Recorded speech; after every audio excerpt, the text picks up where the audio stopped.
Okay, Apple comes with a software called Quicktime, and Quicktime can be used to make a screen recording. Fairly simple. You start by opening Quicktime and then go to File.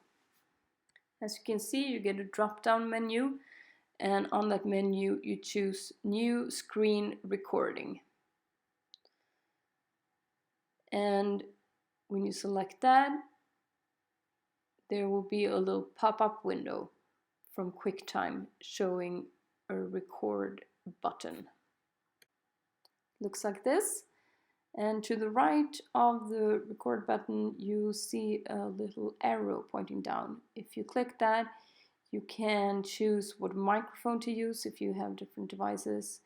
And also you have the option of showing your cursor, which can be pretty useful. When you click the record button, you get a question from Quicktime whether you want to drag with your cursor to record part of your screen or just to click anywhere on the screen, and then Quicktime will record the entire screen.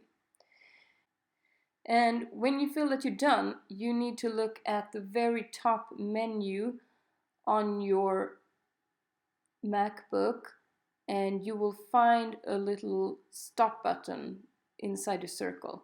If you click that, you stop the screen recording. And then you just choose where to save your file. And that's it.